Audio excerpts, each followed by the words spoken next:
ఇప్పుడు చంద్రబాబు నాయుడు గారు నిన్న 11 గంటలు 12 గంటల మధ్యాహ్న ప్రమాణ స్వీకారం చేశారు. ప్రమాణ స్వీకారం చేసిన వెంబడే రేవంత్ రెడ్డి గారు చంద్రబాబు నాయుడు గారు ములాఖాత్ అయి తెలంగాణను మొత్తం అప్పచెప్పిండని చెప్పేసి అని ఓ బుద్ధి లేని బద్మాషి బాడుకోవు వాని గతంలో చెప్పిన వాడు ఎంటిక సుమన్ అండి. బాల్క సుమన్ అంటే ఎంటిక బాల్ అంటే ఇందులో ఎంట్రుక, ఆ ఎంట్రిక సుమన్ వాడు ఎప్పుడు కూడా ఆ కేసీఆర్ కుటుంబం దగ్గర ఎంటికలు వీక్కుంటూ కూర్చుంటాడు.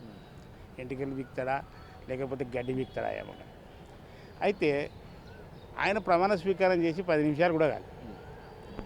మేము 7 మండలాలను అప్పచెప్పినాము, 5 ఊర్ల గురించి మాట్లాడాలి అంటే విభజన చట్టంలో స్పష్టంగా ఆ రోజు తెలంగాణ రాష్ట్రం ఏర్పడే ముందు పోలవరం ప్రాజెక్టును మనం ఆంధ్రాకి ఇస్తున్నాము. ఈ ఆంధ్రాకి ఇస్తున్న సమయంలో అది ఏదైతే బ్యాక్ వాటర్ ఉంటుందో ఆ మునిగిపోయే ప్రాంతం అంతా తెలంగాణ ప్రాంతం అంతా భద్రాచలం ఆ ఏరియాలో వస్తుంది.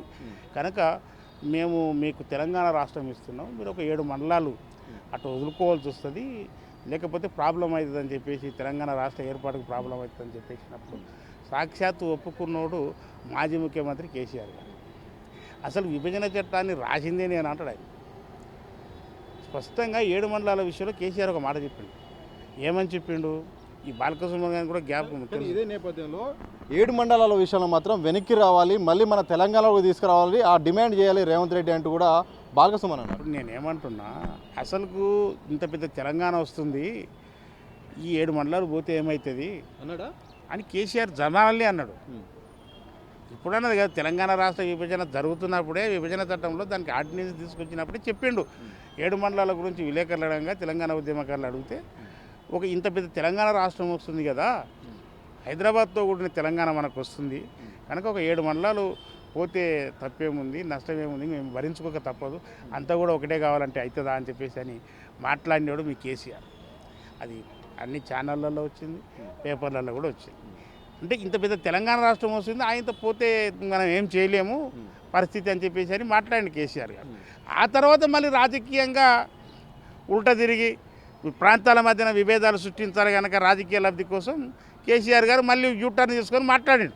కానీ ఒకసారి ఆర్డినెన్స్ అయిన తర్వాత ఇంకోటి ఖచ్చితంగా పోలవరం కడుతున్నప్పుడు బ్యాక్ వాటర్ ఆటోమేటిక్గా వస్తుంది, మన దగ్గరకు వస్తుంది, మన ప్రాంతం ముంపుకు గురవుతుంది. అయితే వీళ్ళు అడ్డుపడతారు, మళ్ళీ పోలవరం కూడా కట్టనీయరని చెప్పేసి అనే ఉద్దేశంతోనే ఆ రోజు ఆలోచన చేసి ఒక ఆర్డినెన్స్ తీసి దాన్ని అక్కడికి వదిలిపెట్టారు. అంటే తెలంగాణ రాష్ట్రం 10 ఏళ్ళు అయింది, 10 సంవత్సరాలు వీళ్ళు ఉన్నారు అధికారంలో, మళ్ళీ ఏం బీకిండ్రు ఆ రోజులు? ఆ 10 రోజులు వీళ్ళు ఏం 10 సంవత్సరాలు ఏం బీకిండి కేసీఆరే కానీ ఈ టీఆర్ఎస్ నాయకులైనా. ఇంకోటి వీడు ఎంపీగా 5 సంవత్సరాలు పార్లమెంట్లో ఉన్నాడుగా బాలకృష్ణ, ఏం బీకిండి అప్పుడు పార్లమెంట్లో?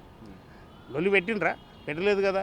ఇవన్నీ కూడా కావాలని ప్రాంతాల మధ్యన విభేదాలు సృష్టించేసి మళ్ళీ రాజకీయ లబ్ధి పొందాలని చెప్పేసి టీఆర్ఎస్ ప్రయత్నం చేస్తుంది. దాంట్లో కొంత ఈ బుద్ధి లేని ఈ బద్మాషిగాలతోనే మాట్లాడిస్తుంటారు ముందు, ఎందుకంటే దళిత నాయకులతోనే మాట్లాడిస్తుంటారు. తిరిగి ఎవడైనా మాట్లాడితే మళ్ళీ వాళ్ళ మీద లేనిపోయి కేసులు పెట్టాలని చెప్పి, అంటే రాజకీయ లబ్ధి కోసం ప్రాంతాల మధ్యన విభేదాలు సృష్టించాలనే ఒక అక్కసుతోనే బాలకృష్ణ బద్మాషి మాటలు మాట్లాడింది తప్ప వేరేది కాదు. ఇంకో పెద్ద సుదర్శన ఆయన కూడా ఒక మాట మాట్లాడింది. కమిషన్లు మేము ఆశపడి కేసీఆర్ మీద కమిషన్లు ఇప్పిస్తున్నాం. కమిషన్లకు కాంగ్రెస్ పార్టీ ఆశపడి కమిషన్లు రాబట్టుకోవడానికి కేసీఆర్ మీద కమిషన్లు వేస్తున్నారు మీరు అని చెప్పి. కేసీఆర్ ఏమైనా సుఖమైన పని చేసిండు? 7.5 లక్షల కోట్లు అప్పు చేసిండు. ఎవరి కొరకు చేసిండు? కరెంటు 24 గంటలు కరెంటు ఉంటుండే నేను ఉన్నప్పుడు, నేను ముఖ్యమంత్రి పదవి నుంచి దిగినా కటక పని చేసినట్టు బంద్ అయిపోయింది కరెంట్ అని చెప్పేసి అని మాట్లాడతాడు కేసీఆర్. నువ్వు చేసిన అప్పుగాన పైసలు వాళ్ళకు డిస్కంలకు కానీ పైసలు కట్టకపోతే కటక పని చేయవలసిన పని లేదు, వాళ్ళే పని చేస్తారు. అంత అప్పు చేసి పెట్టిన కొన్ని వేల కోట్ల రూపాయలు నువ్వు అప్పు చేసి డిస్కంలకు లేనటువంటి పరిస్థితి కనుక వాటిని కట్టుకొని కరెంటు తెచ్చుకుంటున్నావు.